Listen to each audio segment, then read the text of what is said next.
आज के वीडियो में हम देखेंगे इग्नू इग्नू में अभी जो रिसेंटली अपडेट आया हुआ है हम उस अपडेट के ऊपर में देखेंगे।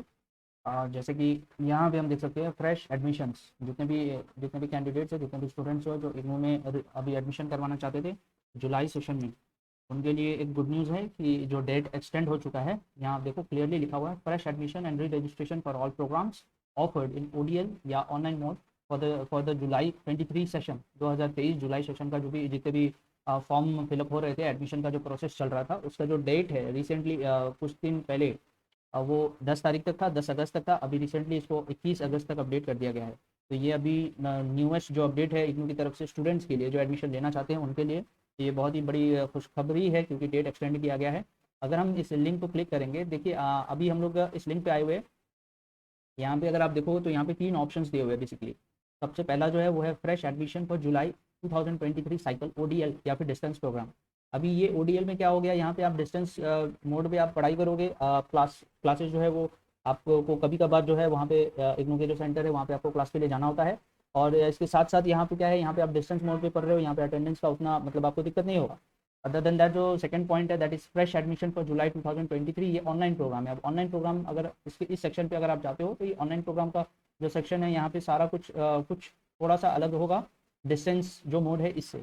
और जो थर्ड ऑप्शन है दैट इज री रजिस्ट्रेशन फॉर जुलाई 2023 साइकिल।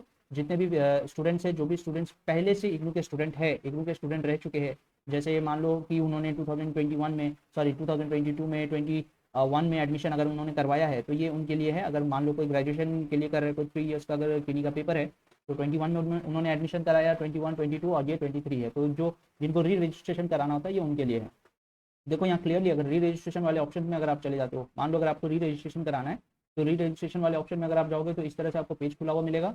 और यहाँ पे आपको एक ऑप्शन दिया हुआ रहेगा, एक बॉक्स दिया रहेगा। इस पर बेसिकली देखो यहाँ पे आपको बोला जा रहा है कि आपने जो भी है बिफोर यू प्रोसीड, यहाँ बोला जा रहा है कि आप जो है अपना पोर्टल को सही से देख लीजिए, आप चेक कर लीजिए वेदर आप न्यू रजिस्ट्रेशन कर रहे हो या आप पुराने स्टूडेंट हो। इसके बाद दूसरा है चूज योर कोर्सेज, आप कौन कौन से सब्जेक्ट्स लेना चाहते हो, कौन कौन से कोर्स लेना चाहते हो, ये आपको देखना है।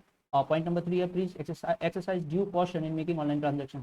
बोला जा रहा है कि ऑनलाइन जो आप पेमेंट करोगे इस पर थोड़ा सा ध्यान रखना, थोड़ा सतर्क रहना है, क्योंकि अभी के टाइम पे जो है फ्रॉडरी बहुत चल रही है, इस वजह से बताया जा रहा है। पॉइंट नंबर 4 में ये बोला जा रहा है please do not wait for the last date for submission of your re registration form. कहा जा रहा है, बताया जा रहा है कि लास्ट डेट के लिए आप वेट ना करो। बहुत बार ऐसा भी होता है कि लास्ट डेट के टाइम पे जो है सर्वर डाउन हो जाता है, या फिर बहुत सारे स्टूडेंट्स इधर उधर हो जाता है, कोई ना कोई दिक्कत हो सकता है। इसके लिए बताया जा रहा है कि आप लास्ट डेट के लिए वेट ना करें, जो भी अगर आपको करना है आप पहले ही कर ले, ठीक है। और उसके बाद और एक पॉइंट जो है फिफ्थ पॉइंट में बोला जा रहा है कि अगर आपने पेमेंट कर दिया है तो झट से आप दूसरा पेमेंट ना करें, वेट करें। बहुत बार ऐसा होता है कि पेमेंट आपने कर तो दिया, अमाउंट अपने यहाँ से कट तो गया, लेकिन वहाँ दिख नहीं रहा है कि पेमेंट सक्सेसफुल हुआ। इसकी वजह से बहुत सारे जो कैंडिडेट्स है, बहुत सारे जो स्टूडेंट्स है, वो क्या करते हैं, पेमेंट जो है वो दोबारा से कर देते हैं और 2 बार पेमेंट हो जाता है, दोनों ही पेमेंट सक्सेसफुल हो जाता है, ठीक है। तो ये ना करें। अब यहाँ पे ये करने के बाद में आप देखो यहाँ पे एक टिक दिया हुआ है, इसको क्लिक करोगे आप प्रोसीड फॉर री रजिस्ट्रेशन जैसे ही आप करते हो, तो यहाँ पे स्टूडेंट को अपना यूजर नंबर, यूजर नेम या एनरोलमेंट नंबर, पासवर्ड और ये जो कैप्चा दिया हुआ है इसको ढाल करके लॉगिन करना होता है। जैसे कोई कैंडिडेट अगर ये करता है तो फिर वो आगे पेज जो है उस पर प्रोसीड हो जाएगा, ठीक है। तो ये हो गया हमारा री रजिस्ट्रेशन का प्रोसेस। और अगर मान लेते हैं कि कोई कोई इंडिविजुअल है, कोई कैंडिडेट है जो नया से एडमिशन कराना चाहता है, देखिए यहाँ लिखा हुआ है fresh admission for July 2023 cycle. तो अगर हम इसको क्लिक करते हैं तो हमारे को सीधे से, अगर आप देखो तो ये जो वेबसाइट है, वेबसाइट देखो IGNOU admission dot Samarth dot E D U dot I N. अभी समर्थ समर्थ पोर्टल ने जो एक अच्छा काम किया है, समर्थ पोर्टल ने किसी भी यूनिवर्सिटी से अगर आप डिस्टेंस मोड में एडमिशन ले रहे हो या किसी भी यूनिवर्सिटी से अगर आप एडमिशन का काम कर रहे हो, तो आपको समर्थ के पोर्टल के थ्रू ही जाना होता है, ठीक है। अभी इस पोर्टल में अगर आप देखो तो यहाँ पे क्लियरली लिखा हुआ है welcome to admission portal for ODL programs July 2023 admission cycle, click here for new registration. जिनको भी न्यू रजिस्ट्रेशन करना है उनके लिए ये क्लियरली बताया जा रहा है, ये एक ऑप्शन है। आप ऐसे क्लिक करोगे आप सीधे से इस पेज पे आ जाओगे। यहाँ पे जितने भी न्यू स्टूडेंट्स है, जो भी स्टूडेंट्स है जो न्यू है, ये उनके लिए है स्टूडेंट रजिस्ट्रेशन फॉर्म। अब यहाँ पे एक यूजर नेम आपको खुद से बनाना है, यहाँ पे बना हुआ नहीं मिलेगा या फिर आपको कहीं से मिलेगा नहीं, आपको खुद से बनाना है। एप्लीकेंट्स फुल नेम, आपका जो फुल नेम है वो आप यहाँ डालोगे, ईमेल एड्रेस आपको यहाँ डालना है, कंफर्म डालना है, फिर से ईमेल एड्रेस, वही ईमेल एड्रेस को आपको दोबारा से यहाँ डालना है, एक पासवर्ड डालना है, दोबारा से पासवर्ड डालना है, 10 डिजिट्स मोबाइल नंबर फिर से डालना है, और ये कैप्चा है इसको डाल करके जब आप रजिस्टर करोगे तो आपका एक यूजर आईडी बन आपका एक इस तरह का एक यूजर आईडी बन जाएगा। इस तरह का एक यहाँ पे एक यूजर आईडी बन जाएगा, और जब वो यूजर आईडी आपको बनेगा उसको आपको यहाँ पे फिलअप करना है। यहाँ पे आपको यूजर आईडी फिलअप करना है और उसके बाद में यहाँ पे आप क्या कर सकते हो, यहाँ पे यूजर आईडी, यहाँ पे आप पासवर्ड डाल सकते हो। और उसके बाद कैप्चा डाल करके आप लॉगिन कर सकते हो। जैसे आप लॉगिन करोगे उसके बाद जो भी प्रोसेस है वो प्रोसेस आपको फॉलो करना है। लेकिन जो सबसे इंपॉर्टेंट चीज़ है वो ये है कि आपको ये समझना पड़ेगा, ये आपको जानना जरूरी है कि यहाँ पे ये प्रोसेस जो है ये किस तरह से काम होगा। सबसे पहले अगर आप यहाँ देखो तो क्या क्या बताया जा रहा है, eligible students can apply for government of India scholarship. ये एक स्कॉलरशिप पोर्टल यहाँ पे दिया हुआ है उन स्टूडेंट के लिए जिनका फाइनेंशियली जो मतलब थोड़ा सा डिजेबल है उनके लिए है ये। Anyways instruction to fill application form online. अगर आप देखो तो सबसे पहला जो है इफ़ यू आर बोला जा रहा है if you are a first time applicant you are advised to click the available program tab on the home page of the online admission system and select the desired program and carefully read the details।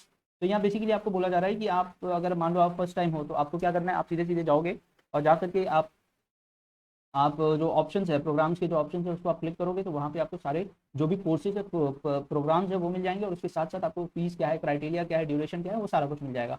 इसके साथ साथ अगर आप देखो तो point number 2 में आपको common prospectus एक दिया गया है जिसको हमने क्लिक कर लिया। ये कॉमन प्रोस्पेक्टस जब तक लोड हो रहा है मैं आपको आगे का जो भी प्रोसेस है मैं वो बता देता हूँ। Please provide your own email and mobile number eight the time of registration. बहुत बार ऐसे हमने देखा है कि जो कैंडिडेट्स है जो स्टूडेंट्स है वो क्या कर रहे हैं, वो रजिस्ट्रेशन के टाइम पे किसी दोस्त का या किसी रिलेटिव का मोबाइल नंबर ईमेल एड्रेस दे देते हैं और उसकी वजह से क्या होता है कि उनको जो भी अपडेट है टाइम पे जो भी अपडेट मिलना चाहिए वो अपडेट नहीं मिल पाता। ठीक है, तो ये जितने भी स्टूडेंट्स हैं जो फर्स्ट टाइम है जो रजिस्टर करना चाह रहे हैं या जो रजिस्ट्रेशन के प्रोसेस को फॉलो कर रहे हैं उनके लिए एक रिक्वेस्ट है कि आप अपना ही नंबर दें सो दैट आप अपडेटेड रहेंगे, क्या क्या नोटिफिकेशन आ रहे हैं यूनिवर्सिटी से, क्या क्या अपडेट्स मिल रहे हैं, वो सारा कुछ आपको डायरेक्टली मिलेगा। ठीक है, इसके बाद यहाँ बोला जा रहा है कि remember while choosing your user name. User name बहुत सारे लोग हैं जो यूजर नेम बनाते हैं, बहुत बड़े बड़े बनाते हैं या कोई कुछ लोग होते हैं बहुत छोटे से बनाते हैं। तो बोला जा रहा है 8 से 16 कैरेक्टर्स के यूजर नेम होने चाहिए आपके और उसी तरह पासवर्ड जो है 8 से 16 कैरेक्टर का लॉन्ग होना चाहिए। इसके बाद में ये सारा प्रोसेस आप करोगे, लेकिन इसके साथ साथ आपको बोला जा रहा है कि before proceeding for filling of the form online आपके पास में क्या क्या चीज़ होनी चाहिए वो आपको बताया जा रहा है। सबसे पहला स्कैन फोटोग्राफ होना चाहिए, आपका खुद का फोटोग्राफ जो स्कैन किया हो और 100 KB से कम का साइज होना चाहिए उसका। स्कैन सिग्नेचर भी आपके पास आपका स्कैन किया हुआ होना चाहिए, डिजिटल होना चाहिए और वो 100 KB से कम होना चाहिए। Scan copy of relevant educational qualification. अगर आप 3 इयर्स यूजी कोर्स में अगर आप जाना चाह रहे हो, ग्रेजुएशन कोर्स में अगर आप जाना चाह रहे हो तो उसमें आपको जो +2 के जो सर्टिफिकेट्स है उनको आपको स्कैन करवाना है यहाँ पे। और इसका जो साइज़ है वो 200 KB तक मतलब मैक्सिमम 200 KB है, उससे कम का होना चाहिए। Scanned copy of experience certificate. अगर आपके पास कोई एक्सपीरियंस सर्टिफिकेट आप वो दे सकते हो, नहीं है तो कोई दिक्कत नहीं है। Scanned copy of category certificate. अगर कोई बैकवर्ड क्लासेस से है, ST है, SC है, OBC है तो वो भी अपने कास्ट सर्टिफिकेट जो है उनको वो प्रोवाइड कर सकते हैं। 200 KB से कम का साइज होना चाहिए।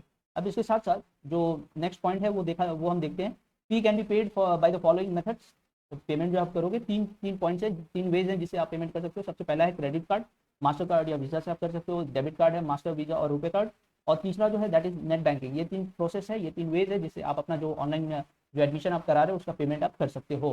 7th पॉइंट है it is necessary to scan documents from your originals. बहुत बार ऐसा देखा गया कि लोगों ने क्या किया है, अपना जो डॉक्यूमेंट्स का जो स्कैन कॉपी वो दे रहे हैं वो भी फोटो कॉपी में से दे रहे हैं। तो इस वजह से क्या हो रहा है कि जब स्कैन किया जा रहा है तो वो क्लियर नहीं आ रहा है, वो ब्लर आ रहा है, वो फट रहा है। तो दैट इज वाई ये आपको रिकमेंड किया जाता है कि आप अपनी जो भी डॉक्यूमेंट्स है ओरिजिनल डॉक्यूमेंट से आप स्कैन करो सो दैट वो ओरिजिनल रहे, वो अच्छा क्वालिटी में रहे सो दैट सामने भी जो बैकएंड में जो लोग बैठे रहते हैं वो अप्रूव करते हैं और उनको अगर समझ में नहीं आएगा तो वो रिजेक्ट कर देंगे। ठीक है, इसके साथ साथ registration fee, cancellation for admission and refund. ये सबसे इंपॉर्टेंट, ये देखा जाता है कि सबसे इंपॉर्टेंट फीचर, एक इंपॉर्टेंट पॉइंट है जिसको डिस्कस करना जरूरी है। यहाँ पे आप देखो बोला जा रहा है non refundable registration fee shall be charge along with the program fee of first semester year at the time of admission. बोला जा रहा है कि अगर ये बेसिकली एक नॉन रिफंडेबल रजिस्ट्रेशन फी है, जो अभी आप इस चीज़ को पेमेंट करोगे ये नॉन रिफंडेबल होता है, इनिशियली 300-600 रुपये का होता है। ठीक है, अब इसके साथ साथ अगर आप देखो यहाँ पे बोला जा रहा है बिफोर कंफर्मेशन ऑफ एडमिशन। मान लो आपने अप्लाई कर दिया और एडमिशन आपका कंफर्म हुआ नहीं है, उससे पहले ही आपने सोचा कि नहीं मैं कैंसिल कर लेता हूँ, मेरे को इग्नू से नहीं करना है, लेट्स से। तो ऐसे सिचुएशन में अगर आप कैंसिल करते हो तो आपको फुल प्रोग्राम फी जो भी आपने अमाउंट पे किया है वो सारा ही रिटर्न हो जाएगा। ठीक है, लेकिन इसके साथ बोला जा रहा है आफ्टर कंफर्मेशन ऑफ एडमिशन। मान लो आपका कंफर्मेशन हो गया, आपका एडमिशन जो है कंफर्म हो गया। अब इसके 15 दिन के अंदर अगर आप एडमिशन को कैंसिल करते हो तो program fee shall be refunded after deduction of 500। तो 500 रुपये डिडक्ट किया जाएगा यूनिवर्सिटी की तरफ से और उसके बाद जो भी अमाउंट है वो आपको रिटर्न कर दिया जाएगा। लेकिन वही चीज़ अगर आप 16 से 90 दिनों के अंदर करते हो तो 1000 रुपये जो है वो यूनिवर्सिटी डिडक्ट करेगी और बाकी जो भी अमाउंट है आपकी प्रोग्राम फीस है उसको आपको रिफंड कर दिया जाएगा। लेकिन बताया जा रहा है कि 90 दिनों के बाद, जैसे ही 90 दिन हो जाते हैं आपके एडमिशन का कंफर्म होते हुए, उसके बाद में आप अगर कैंसिल कर देते हो तो आपको कोई रिफंड नहीं मिलेगा। तो ऐसे सिचुएशन में आपसे आपको बस यही सजेस्ट करना चाहूँगा, आपको ये रिकमेंड करना चाहूँगा कि अगर मान लो आपने एडमिशन करवाया, 90 डेज हो चुके हैं, आसपास हो चुके हैं, तो इट इज़ बेटर, अपना कैंसलेशन करवाने से बेटर है कि आप उसको कंटिन्यू कर लो, क्योंकि आने वाले 2 से 3 साल के अंदर में आपके पास में एक एडिशनल डिग्री हो जाएगा। ठीक है, अब आइए हम देखते हैं कॉमन प्रोस्पेक्टस क्या है। इस पेज का कॉमन प्रोस्पेक्टस इग्नू का हम अगर देखें तो ये बहुत बड़ा है, आई गेस 378 पेजेस का है। लेकिन जो पॉइंट्स है, बेसिक पॉइंट्स है, वो हम देख लेते हैं। ई प्रोस्पेक्टस जुलाई 2023, तो इस सेशन के लिए ही है बस। पोस्ट ग्रेजुएशन, इस पर आप देख सकते हो, पोस्ट ग्रेजुएशन है, ग्रेजुएशन है, PG diploma, diploma PG certificate, advance certificate, certificate awareness programs. तो इन सारी कोर्सेज से रिलेटेड जो भी है वो सारा कुछ आपको इस पर देखने को मिल जाएगा। रिकॉग्निशन हैं बहुत सारी, और भी बहुत सारी कुछ हैं जो आप यहाँ देख सकते हो। नॉट जस्ट दैट, बोला जा रहा है कि आप अगर मान लो घर से ही बैठ के क्लासेस करना चाहते हो, तो ये कुछ कुछ चैनल्स हैं जिनको आप देख करके आप अपना जो पढ़ाई है वो कर सकते हो। ठीक है, तो ये कंटेंट जो है बहुत बड़ा है, प्रोस्पेक्टस जो है बहुत बड़ा है। तो आई वुड रिकमेंड कि अगर आपको इग्नू में एडमिशन लेना है तो आप सीधे सीधे आए। और यहाँ पर पॉइंट नंबर 2 में अगर आप देखो, instruction to fill application form online है।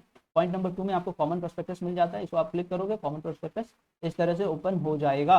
आप यहाँ पे इसको डाउनलोड कर सकते हैं, यहाँ डाउनलोड कर सकते हैं, या इसको प्रिंट कर सकते हैं और आप इसको आराम से पढ़े और उसके बाद आप अपना डिसीजन ले।